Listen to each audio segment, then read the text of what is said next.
Area button दबाकर ऐसा खतरनाक बम ब्लास्ट किया कि देश के प्रधानमंत्री राजीव गांधी के साथ साथ आसपास के 15 लोगों की भी हत्या हो गई। असल में हुआ ये था कि राजीव गांधी की हत्या से 6 घंटे पहले यानी 4 बजे श्रीलंका में लोकेटेड जो इंडियन एम्बेसी थी उसमें एक अननोन कॉल आया और कॉल करने वाले ने पूछा कि क्या राजीव गांधी अभी भी जिंदा हैं। हालांकि राजीव गांधी जिंदा भी थे और आने वाले इलेक्शन के लिए देश भर में रैलियां भी कर रहे थे। इस अननोन कॉल के 2 घंटे बाद यानी शाम को 6 बजे राजीव गांधी विशाखापट्टनम की एक इलेक्शन रैली से फ्री होकर एयरपोर्ट की तरफ जा रहे थे ताकि चेन्नई के पास श्री पेरम्बदूर में होने वाली एक और रैली को अटेंड कर सकें। अब जैसे ही राजीव गांधी विशाखापट्टनम एयरपोर्ट पर पहुंचे तो पायलट ने उन्हें बताया कि वो अभी फ्लाई नहीं कर सकते क्योंकि एयरप्लेन के कम्युनिकेशन डिवाइस में कुछ खराबी है। जितनी देर कम्युनिकेशन डिवाइस सही किया जा रहा था उतनी देर राजीव गांधी वहीं एयरप्लेन के पास बैठे रहे, लेकिन जैसे जैसे टाइम बहुत ज्यादा लगने लगा वैसे ही राजीव गांधी वहां से चल पड़े। आज अटैक वाले दिन यानी 21 मई 1991 को राजीव गांधी ने ये डिसाइड किया कि वो विशाखापट्टनम में ही सरकारी गेस्ट हाउस में रुकेंगे। अपनी टीम के साथ राजीव गांधी का काफिला कुछ ही दूरी तय कर पाया था कि तभी एक पुलिस ऑफिसर बाइक से राजीव गांधी की कार का पीछा करने लगता है। थोड़ी ही देर में उसने राजीव गांधी की कार को रुकवाकर उनको बताया कि एयरप्लेन ठीक हो गया है, अगर आप चेन्नई जाना चाहते हैं तो एयरप्लेन आपका वेट कर रहा है। ये सुनते ही राजीव गांधी ने तुरंत यू टर्न लेकर अपनी कार को इतनी तेजी से दौड़ाया कि उनकी टीम पीछे ही रह गई और बताया जाता है कि वो हवाई जहाज में बैठकर चेन्नई के लिए रवाना भी हो गए। यहाँ ये सुनकर आपको थोड़ा अजीब लगेगा कि अरे ये कैसा प्रधानमंत्री है जो खुद ही गाड़ी भगा रहा है और वो भी इतनी तेज। तो जिन लोगों को नहीं पता उनको बता दूं कि राजीव गांधी ड्राइविंग और फ्लाइंग को लेकर काफी पैशनेट थे। सोर्सेस हैं कि वो अपनी गाड़ी खुद ही चलाते थे और इतनी ज्यादा स्पीड से भगाते थे कि कई बार उनकी सिक्योरिटी टीम तक पीछे रह जाती थी। कहीं जाते थे तो एयरप्लेन भी खुद ही उड़ा लिया करते थे। असल में राजीव गांधी एक ट्रेंड पायलट थे जिन्होंने साल 1970 में इंडियन एयरलाइंस में 5,000 रुपए पर मंथ सैलरी पर जॉब भी की थी और वो मोस्टली दिल्ली जयपुर रूट पर फ्लाई किया करते थे। खैर शाम 8:20 पर राजीव गांधी चेन्नई एयरपोर्ट पर लैंड कर जाते हैं और कांग्रेस वर्कर्स वहां पर उनका बढ़िया वेलकम करते हैं। इन सभी वर्कर्स में से बस एक इस लेडी को याद रखें, इनका नाम मरागतम चंद्रशेखर था। ये कांग्रेस पार्टी से थी, ये फॉर्मर मेंबर ऑफ पार्लियामेंट थी और इस रैली में राजीव गांधी को इन्होंने ही होस्ट किया था। इसके बाद एम्बेसडर कार से राजीव गांधी मरागथम के साथ उनकी कॉन्स्टिट्यूएंसी श्री पेरम्बदूर में एक इलेक्शन रैली को एड्रेस करने के लिए निकल जाते हैं। अभी चेन्नई एयरपोर्ट से राजीव गांधी का काफिला निकला है जो कि यहाँ से लगभग 33 किलोमीटर दूर श्री पेरम्बदूर के इस ग्राउंड तक आना है। हाँ, वही इलेक्शन रैली ग्राउंड जिसमें राजीव गांधी की एक सुसाइड बॉम्बर के द्वारा हत्या होने वाली है। राजीव गांधी के इस ग्राउंड में पहुंचने से पहले चलो हम इस ग्राउंड के लेआउट को समझने के साथ ही ये भी देख लेते हैं कि राजीव गांधी कहां से होकर जाने वाले थे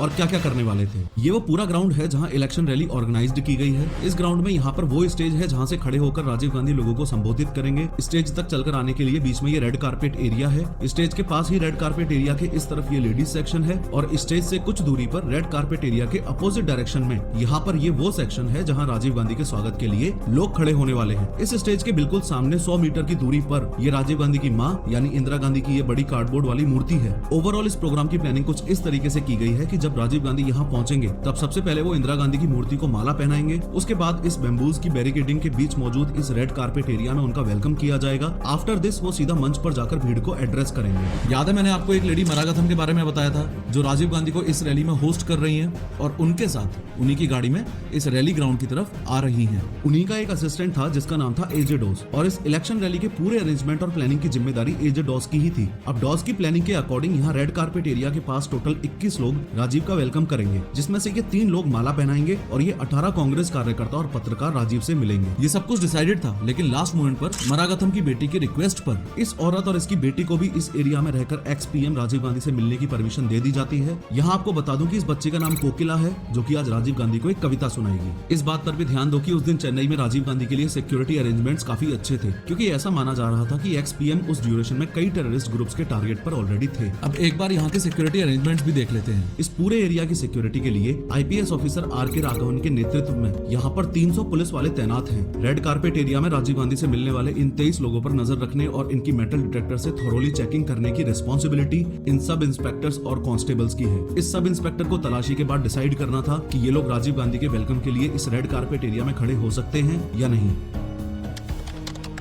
अभी रात के 9:30 बज रहे हैं। राजीव गांधी को देखने के लिए यहाँ भारी भीड़ जमा हो चुकी है और सभी उनका बेसब्री से इंतजार कर रहे हैं। लेकिन दिक्कत वाली बात यह है कि आज इस भीड़ में 5 लोग ऐसे भी हैं जो नहीं होने चाहिए थे। जिनका सिर्फ एक मकसद है, कैसे भी करके राजीव गांधी की हत्या करना। इन पांचों में से 3 लेडीज हैं और 2 जेंट्स हैं। दोनों जेंट्स यानी कि ये शिवराजन और हरिबाबू पत्रकारों के भेष में इस वेलकम सेक्शन एरिया में खड़े हुए हैं। तीनों की तीनों लेडीज यानी नलिनी, धनु और सुभा यहाँ वेलकम सेक्शन एरिया के साइड में खड़ी हुई है। इन तीनों में से नलिनी तो इस साजिश में सिर्फ एक हेल्पर है। दिक्कत वाली बात थी इन दोनों की। ये दोनों धनु और सुभा सुसाइड बॉम्बर्स हैं। इन्होंने अपने कपड़ों के नीचे बॉम्ब जैकेट पहनी हुई है जो इन बटन्स की मदद से ब्लास्ट होने वाली है। अब धनु और सुभा को किसी भी तरह इस रेड कारपेट एरिया में खड़े हुए लोगों में शामिल होना था, क्योंकि ये 23 लोग ही हैं जो राजीव गांधी के बिल्कुल पास जा सकेंगे। इसलिए ये दोनों फीमेल सुसाइड बॉम्बर्स यहाँ आना चाहती हैं ताकि ये राजीव गांधी को अपने साथ उड़ा सकें। लेकिन लाख कोशिशों के बावजूद शिवराजन और हरिबाबू इनका नाम राजीव गांधी के स्वागत करने वालों की लिस्ट में नहीं जुड़वा पाते हैं। इससे ये सुभा और नलिनी स्टेज के सामने बने इस लेडीज सेक्शन में जाकर बैठ जाती हैं। पर धनु अभी भी मौके की तलाश में थी कि कैसे भी करके रेड कारपेट एरिया में एंट्री मिल जाए। इसी बीच अचानक से यहाँ काफी ज्यादा लोग एक साथ आकर डॉस से जिद करते हैं कि उनका नाम भी इस लिस्ट में ऐड करो ताकि वो भी राजीव गांधी से मिल सके। इससे यहाँ रेड कारपेट एरिया के आसपास अचानक अफरा तफरी सी मच जाती है। इस वेलकम सेक्शन को भी आगे इस वीडियो में रेड कारपेट एरिया से रेफर किया गया है। इस मौके का फायदा उठाकर धनु जल्दी से इन माँ बेटी के पीछे आकर खड़ी हो जाती है। हालांकि पुलिस इस भीड़ को यहाँ से हटाती है, लेकिन धनु पर अब भी किसी का कोई शक नहीं होता। ये यहीं रेड कारपेट एरिया में खड़ी रहती है। इसी बीच जल्दी से डॉस स्टेज की ओर दौड़ता है और स्टेज पर पहुंचकर माइक से अनाउंस करता है कि राजीव गांधी यहाँ पहुंचने वाले हैं। तभी राजीव गांधी के काफिले की ग्राउंड में एंट्री होती है। अब राजीव गांधी ने इंदिरा गांधी की स्टैच्यू पर माला पहनाई और मंच की ओर आने लगते हैं। जब राजीव रेड कारपेट एरिया में पहुंचे तो इन लोगों ने इन्हें चादर उड़ाकर